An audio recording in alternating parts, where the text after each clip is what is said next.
सर्वप्रथम मैं अपने पूज्य अपलाइन मिस्टर शिव कुमार प्रसाद सिंह के चरणों में श्रद्धापूर्वक शीश नवाता हूं, जिन्होंने मुझे इस प्लेटफॉर्म पर लाया और अभी भी अटल विश्वास है कि मेरी गलतियों को अभी तक वो माफ करते हैं। तत्पश्चात गिरते हुए उत्साह में ऊर्जा भरने वाले mentors Shri Shiv Kumar Prasad Singh from Patna, ground director mister Pankaj Kumar Verma, Shri Kishore Singh एवं श्री नरेश बाबू का नमन करता हूं, जिन्होंने मुझे पूरी तरह डिमोटिवेट हो जाने के बाद भी, पूरी तरह नेगेटिव हो जाने के बाद भी मुझे पुनः खड़ा कर दिया। मैं अपना परिचय बता दूं, मैं सरजी प्रसाद, ग्राम खोजपुरा, थाना ये मखदूमपुर जिला जहानाबाद का रहने वाला हूं। मैं वर्तमान में गया में रहता हूं और मैं रिटायर्ड पुलिस पदाधिकारी हूं। रिटायर के पहले मैं नौकरी में आने के पहले मैं -0 से संघर्ष किया, क्योंकि 1979 में मैं कांस्टेबलरी में बहाल हुआ। उसके पहले ही जब मेरे 5 भाई 1 बहन थे, तो कोई 5 बरस का, कोई 7 बरस का, कोई 9 बरस का, उस समय से मैंने -50 से नीचे से जुझारू फेस करते करते 79 में कांस्टेबलरी में बहाल हुआ। उसके बाद प्रमोशन करते करते असिस्टेंट सब इंस्पेक्टर तक पहुंचा। सबसे दिक्कत ये थी 200% में समर्पण के साथ काम किया, लेकिन मेरे पास एक कमी थी कि मेरिट, इस नौकरी में कहा गया है कि मेरिट चाहे जो भी हो, अगर चापलूसी वाला गुण नहीं है तो आप कामयाब नहीं होंगे। मेरे साथ भी यही हुआ।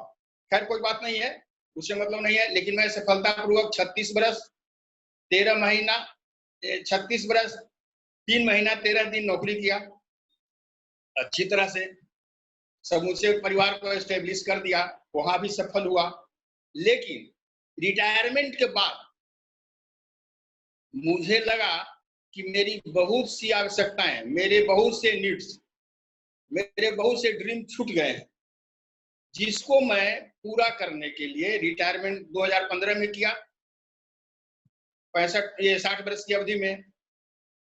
2017 में मैं ऐसे ही गया में खड़ा था तो श्री शिव कुमार सर मिले और इस सिस्टम की पूरी शिक्षा नहीं दे करके, क्योंकि वही प्रोफेसर हैं, रिटायर्ड है, तो वो सोचे कि एलकेजी वाला को अगर क्लास 2 का बता देंगे तो गड़बड़ हो जाएगा, इसलिए प्रारंभिक अवस्था में बताए। मैं जुड़ा भी और मैं उस शिद्दत से करते चला गया। इनको लगा कि मेरा व्यवहार और बोलचाल से इनको लगा कि जहां ही रहे हैं वहां इनकी ख्याति जरूर होगी। इसी क्रम में ये साहेबगंज मुझे लेकर गए, राजमहल भी चले हम। तो चलिए, बहुत अच्छी तरह वहां टीम चल रहा है। सबसे बड़ी बात है कि मैं रिटायरमेंट के बाद भी, जबकि अच्छा पेंशन भी मिल रहा है, मेरे बेटे भी है एक स्टेट बैंक में, बहू भी हाई स्कूल में टीचर है। कहने के लिए आप सोचे कि अब क्या पड़ा हुआ है जो आप करेंगे, अब तो आराम करने का टाइम हुआ। ये सब बोलते हैं कि आराम करने का टाइम हुआ, जबकि आराम करने का कोई टाइम नहीं होता। आराम करने का कोई टाइम नहीं होता है। अभी जैसे बेरोजगारी फैली लॉकडाउन में, तो अब जिनकी नौकरी छूटी है उनको लगता हुआ कि आराम करने का टाइम है कि नहीं है। तो हम जब नौकरी करने के बाद, ठीक है, विमलेश सर बोले कि 65 वर्ष मेरी आयु है, एकदम पक्की 65 वर्ष आयु है, 1 आध महीना कम रहा है, लेकिन काम करने के लिए उम्र से क्या मतलब है। किशोर सर कहते हैं कि उम्र भला हमें कहां बूढ़ा करती है, उम्र भला कहाँ हमें बूढ़ा करती है, ये तो हम ही छोड़ देते हैं संग उत्साह और जवानी का। वही बात मेरे साथ भी है, मेरा भी वही जुनून है कि मैं सफलता प्राप्त करके रहूंगा। सफलता के क्रम में मैं बता दूं कि 24 या 25 अक्टूबर को मैं ज्वाइन किया था इसमें, 18 में डायरेक्टर क्वालिफाई किया, अक्टूबर 19 में सिल्वर क्वालिफाई किया और अप्रैल लॉकडाउन की अवधि में गोल्ड क्वालिफाई किया। पैसा मेरा कितना आ रहा है उससे मतलब नहीं है, 5-7 हजार आ रहा है उससे मतलब नहीं है। हम 5-7 हजार के लिए इसमें नहीं जुड़े हैं, हम इसमें 1 लाख कम से कम कमाने के लिए जुड़े हैं। तभी मेरी आवश्यकता पूरी होगी, तभी मेरा ड्रीम पूरा होगा। और उसके बाद जो बाई प्रोडक्ट है, कार है, विदेश यात्रा है, वो तो बाई प्रोडक्ट है, लेकिन सपना तो जरूर है। मेरे सपने हैं कि अच्छा घर हो, अच्छी गाड़ी हो। लेकिन आप सोचे हैं कि इस उम्र में भी, तो उम्र ज्यादा कहाँ है। अब मान लिया कि 20 बरस 25 बरस में भी तो बच्चे बूढ़े हो जा रहे हैं, तो उनकी सोच बूढ़ी है, इसीलिए बूढ़े हो जा रहे हैं। वो डरते रहते हैं कि मैंने भेस्टीज में जुड़ेंगे, सफलता मिलेगी नहीं मिलेगी, यही डर उनको ये लगता है। अरे भाई सफलता नहीं मिलेगी तो वैसे भी तो आप काम कर ही रहे हैं ना, वैसे भी तो हिंदुस्तान लीवर का लाइफ बॉय खरीद ही रहे हैं 60 TFM का, फिर इसको करने में कौन नई सी बात है। और इसमें तो हमारी आवश्यकता वो पूरी होगी जो हम कल्पना भी नहीं किए थे, जो हम नौकरी में भी कल्पना नहीं किए थे। हम नौकरी में कैलकुलेट करके मैं देख लिया 36 बरस 3 महीना 13 दिन में कि 1 करोड़ भी पूरा नहीं हुआ वेतन से। इसलिए कि जिसमें बहाल हुआ था 1979 में, तो 270 रुपए में 20,000 औसतन अगर मान लिया भी जाए तो उससे 1 करोड़ पूरा नहीं होगा। जबकि मैं बापू सभागार में पटना में मीटिंग में गया था, तो उसमें मधुकर शर्मा थे, तो उनकी इतने दूर से हथेली नहीं है और वो करोड़पति क्लब में है। तब बताएं कि फिर जब वो लोग सफल हो सकते हैं तो हम क्यों नहीं सफल हो सकते हैं। उम्र कौन बाधा है।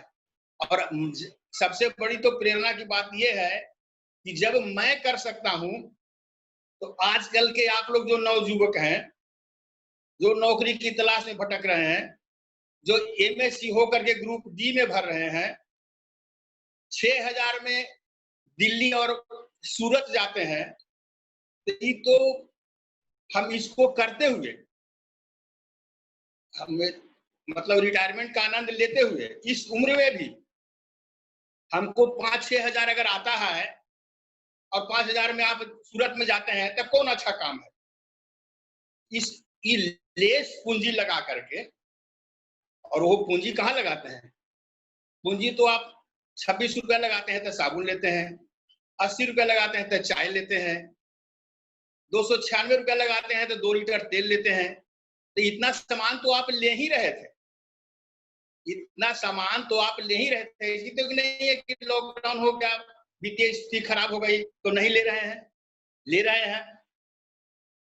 तो फिर इसमें लेकर के और पैसा हमारा जो खर्चा है, उसी वही है जो बिजनेस शुरू हो जाता है उसी से।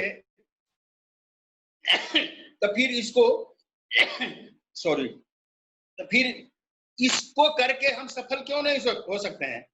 अरे जब हम सफल हो सकते हैं, हम 65 वर्ष में इतने जुनून से कर सकते हैं, जिसमें उम्र ज्यादा है वो चेहरा से नजर आता है, बोली से तो नजर नहीं आता होगा, जैसा कि मेरा अनुमान है।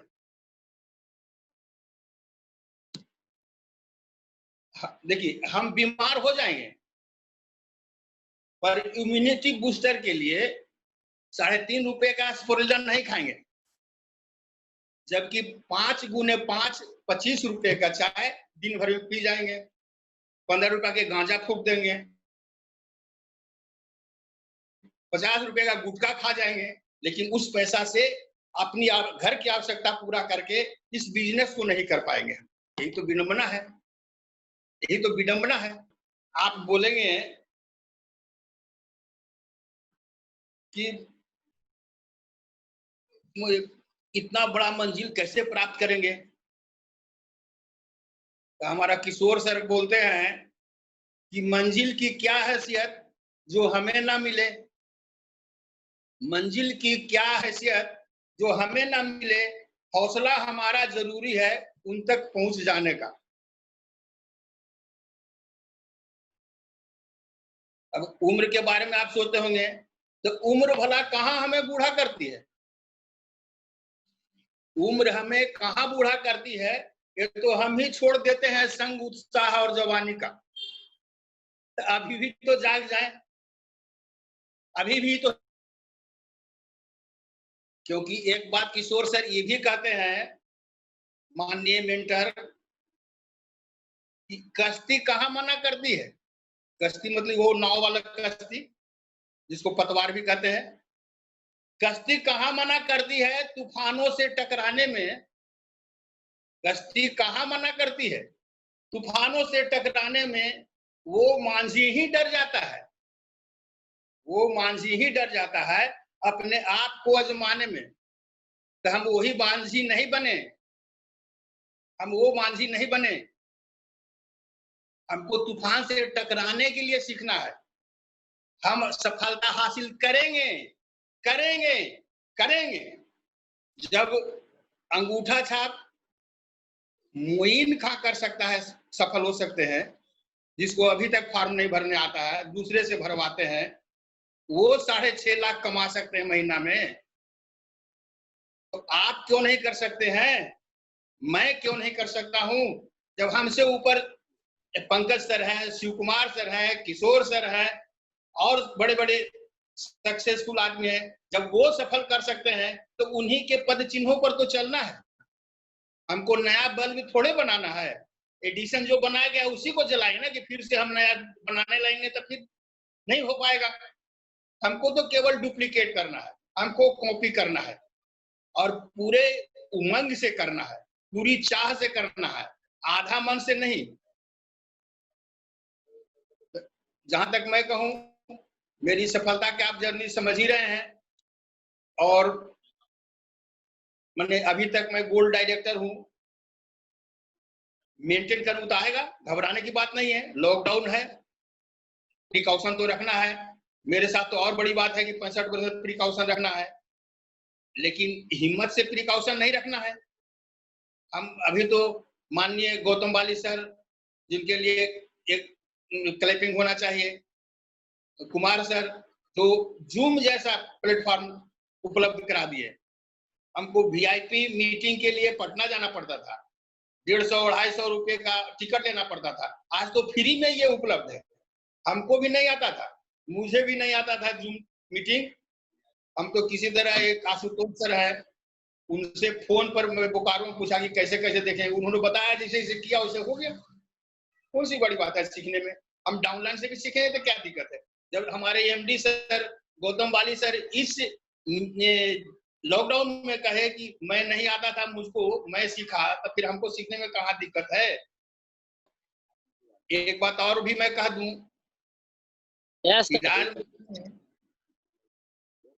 मेरी टीम में एक मधु कुमारी है, जिसको देख करके तो लगता है कि हमसे भी फास्ट है, और वो न जाने लगता है लीडिंग लेडी का सब मैंने ये उभर कर आएगी। तो फिर और जो महिलाएं हैं, जबकि वो आंगनबाड़ी सेविका है और उसके बावजूद ही पार्ट टाइम करती है, और वो एक 1% एक्वायर की। तो फिर आजकल जो बेरोजगार लोग हैं, जो यंगस्टर हैं, उनकी आलोचना मैं नहीं कर रहा हूं। मैं उनसे तो कहूंगा कि इधर उधर घूमने से अच्छा है कि पार्ट टाइम मैनेजमेंट कर 2 ही घंटा, सुबह में 2 घंटा, शाम में 2 घंटा, जहां भी हो इस बिजनेस को करने में कोई हर्ज नहीं है, और कुछ लॉस भी तो नहीं हो रहा है। अभी मैं रिटायरमेंट होने के बाद मैं अगर सोचता कि जो मेरी कुछ आवश्यकता है, मेरा कुछ नीड है, मेरे कुछ ड्रीम है, वो छूट गए, उसको पूरा करने के लिए कुछ करूं, तो फिर क्या करूंगा? लाखों रुपए जो कुछ जमा किया एफडी में, 10 लाख लगा करके बिजनेस करूंगा, लेकिन उसकी क्या गारंटी है कि वो चल ही जाएगा? कोई गारंटी नहीं। उसके लिए इंफ्रास्ट्रक्चर भी चाहिए। तो फिर इसमें सामान का उपयोग करते हुए मैं जैसे करता हूं, जब भी समय निकलता है करता हूं, और सामान का उपयोग करते हुए मैं इस बिजनेस को कर रहा हूं, क्योंकि यह बिजनेस तो रिलेशन बिल्डअप का है। रिलेशन बिल्डअप करके मैं कर रहा हूं, उसी तरह आप भी कर सकते हैं। इसमें अगर मान लिया डूब भी जाएगा तो क्या डूबेगा? डूबने के लिए है क्या? कुछ लोग कहेंगे, जैसे 2-3 दिन पहले विमलेश सर मीटिंग में बोले कि कंपनी भाग जाएगी, मैंने कुछ प्रोस्पेक्ट का ये बात बोल रहे थे, तो ठीक है कंपनी भाग जाएगी। हम इतना दिन से 60 TFM का साबुन हिंदुस्तान यूनिलीवर का लाइफ बॉय लगा रहे हैं, कंपनी भाग जाएगी तो क्या हुआ? पैसा दे करके साबुन खरीद लगाए हैं। और जो कंपनी, जो जिसका एमडी कहते हैं कि आप ही की तरह मैं भी डिस्ट्रीब्यूटर हूं, उस कंपनी के बारे में सोचना भी तो गजब की बात होगी। जो 2004 में 2 office, 6 product, 3 product, 4 product, 6 distributor से शुरू हुआ ये बिजनेस, जो आज तो आपके नजदीक में डीएलसीपी सब माल उपलब्ध है। उस समय के जो हम लोग कहानी सुनते हैं कि माल दिल्ली से मंगाकर बिजनेस करना पड़ता था, उस समय क्या स्थिति होगी? उस कठिन परिस्थिति में वो लोग सफल किए, और आज हम सफलता के चरम सीमा पर हैं। ये कंपनी ग्लोबल 100 में 92 के बाद ये 30 पोजीशन पर आ गई है। इसके एमडी एसोचैम के चेयरमैन हैं। अब इस कंपनी के बारे में क्या सोचना? हम अपना जो बचा हुआ भविष्य क्यों नहीं इस कंपनी के साथ लगावें? हमको घाटा क्या हो रहा है? हम जितना पैसा दे रहे हैं उस सबका सामान खरीद रहे हैं, हम तो उपयोग कर ही रहे हैं। कितनी अच्छी बात है कि उस खर्चा से ही मेरा बिजनेस शुरू है। बात यही ना है कि रिलेशन बिल्डअप करके ये जुड़ने का बिजनेस है। ठीक है भाई, चेन का बिजनेस है, तब बिना चेन का कहाँ काम है? हमारी शादी भी हुई है तो चेन ही से हुआ। हम जो सामान खरीद के ला रहे हैं वो भी तो चेन ही से ला रहे हैं, डायरेक्ट कंपनी से कहाँ ला रहे हैं? हम जो सामान ला रहे हैं वो भी तो नेटवर्किंग है। तो फिर इस नेटवर्क से भड़कने और घबराने की क्या बात है? तो ये तो वही आदमी भड़क सकते हैं जो काम नहीं करना चाहते हैं। सब कुछ बिना परिश्रम के ही मिल जाए। वो दास मलुका कह गए, सबके दाता राम वाला अगर धारणा है तो कुछ नहीं कर सकते हैं। ये तो वही आदमी कर सकता है जो उद्यमे न ही सिद्ध्यंति कार्याणि न मनोरथे नहीं सुप्तस्य सिंहस्य प्रविशन्ति मुख्य मृगा। इस जुनून और उत्साह से लगेंगे तभी इसमें सफल होंगे, बशर्ते कि उनके पास ड्रीम है। जीवन कटने के लिए तो मेरा भी कट रहा है। ये जो 5-10 हजार, 12 हजार, 14 हजार के इंजीनियरिंग करके, एमबीए करके आज 12-14 हजार में खट रहे हैं, उससे तो अच्छा जीवन मेरा है। लेकिन उसके बावजूद भी मेरा ड्रीम है कि मैं ग्रुप में बैंकॉक जाऊं। मेरा ड्रीम है कि लग्जरी कार खरीदूं। मेरा ड्रीम है कि सपनों का घर लूं। इसके लिए मैं कर रहा हूं, और ये नौकरी से संभव नहीं है। जिस तरह से मेरा नहीं हुआ, जिस तरह से 36 वर्ष नौकरी करने के बाद एक आलीशान घर, मनपसंद घर नहीं हुआ, एक गाड़ी चढ़ने के लिए अल्टो कार भी नहीं हुआ, क्योंकि नौकरी भर तो ये दैनिक आवश्यकताओं की पूर्ति में, बाल बच्चों को पढ़ाने में, ये जिसका संयुक्त परिवार है उसको व्यवस्था करने में लग गया। तो फिर बहुत सी आवश्यकता जो छूट गई, बहुत सा ड्रीम छूट गया, तन जीवन काटने वही कुड़ कर काटना पड़ेगा। उससे तो अच्छा है कि वह बचा हुआ टाइम इसमें लगाऊं,